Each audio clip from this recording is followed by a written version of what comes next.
Posso perguntar do governo ou não? Pode sim.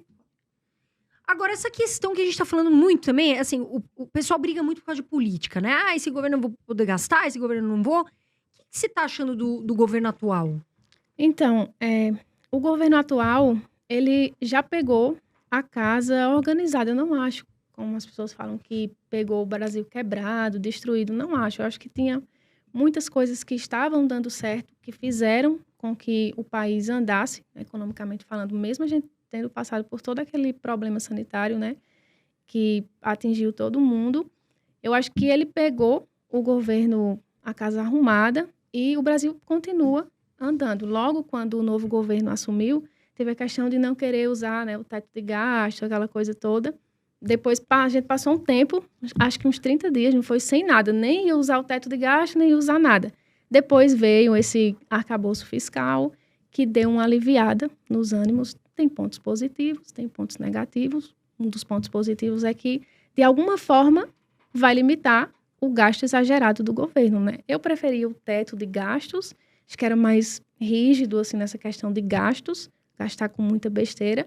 Mas tudo bem, o arcabouço fiscal veio, acho que juntamente com o trabalho também do Banco Central, que foi excelente no controle da inflação. A inflação da gente está controlada, enquanto o mundo inteiro está tentando ainda controlar, alguns países ainda subindo a taxa lá. Mas é isso, juntamente com o trabalho do Banco Central. É sempre importante falar sobre o Banco Central nessa questão de controle da inflação. Então, está caminhando, vai continuar caminhando. Quando esse arcabouço de fato passar, eu acho que o presidente lá do Banco Central vai conseguir começar os cortes na Selic com mais tranquilidade, né? Ah, sim. Eu concordo com você. Eu acho que o Brasil, graças ao Banco Central, a gente saiu na frente, né? A gente antecipou a alta dos juros. Que eu acho que os Estados Unidos demorou muito, a Europa demorou muito para fazer isso. Passavam que a inflação estava super controlada, era uma mentira. Mentiram pro povo. E o Brasil saiu na frente. Uma das primeiras vezes que eu acho que a gente deu uma rasteira aí nos Estados Unidos. E muito devido à questão do Banco Central. Uma dúvida que perguntam muito pra gente, e essa pergunta sempre será polêmica.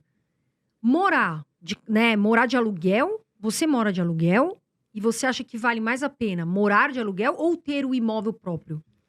Bom, é polêmica mesmo. Eu moro de aluguel. Acho que vale a pena, sim, você ter a casa própria. Só que eu acho que no momento certo. As pessoas, elas primeiro priorizam os sonhos e depois é que vai ver a vida financeira. Só que aí depois já é muito tarde.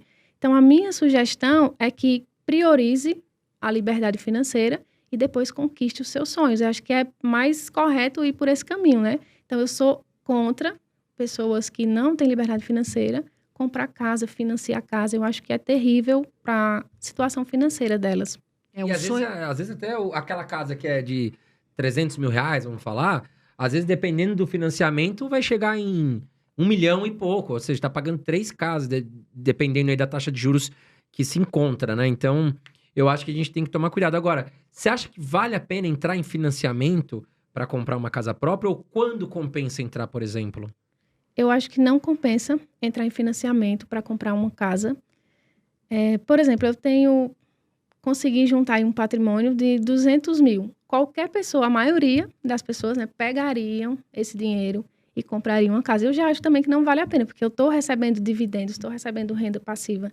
E agora a taxa Selic está muito alta. Se você quiser comprar uma casa, pelo menos compre quando a taxa, sei lá, talvez nunca mais volte para 2%, né? Mas quando a taxa estiver muito mais amigável do que está agora.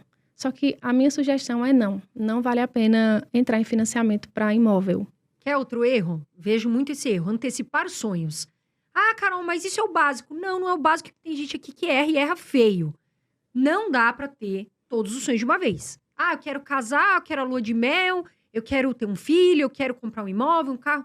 Gente, não dá. É impossível você conseguir planejar todos os sonhos de uma vez se você não tiver uma renda, se você não tiver um planejamento, se você não saber como conquistar essas coisas. Então, não antecipe os seus sonhos com pressa, vai dar tudo certo.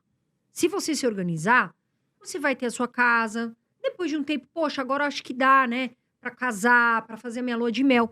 Porque senão vira um pesadelo. Aquilo que era pra ser um sonho vira um pesadelo e eu tenho que falar aqui pra que vocês coloquem a mão na cabeça e falem, poxa, faz sentido o que ela tá falando. Então, devagar que vai dar tudo certo.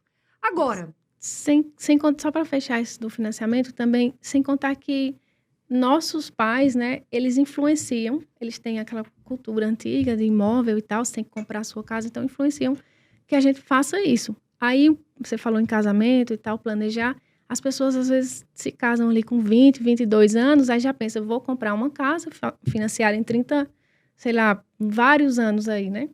Só que tá começando a vida agora. Quem sabe não tem uma oportunidade em outro estado, outro país que seja. E aí? Você viveu 2 anos mudar, naquela casa, tá com uma dívida pro resto da vida.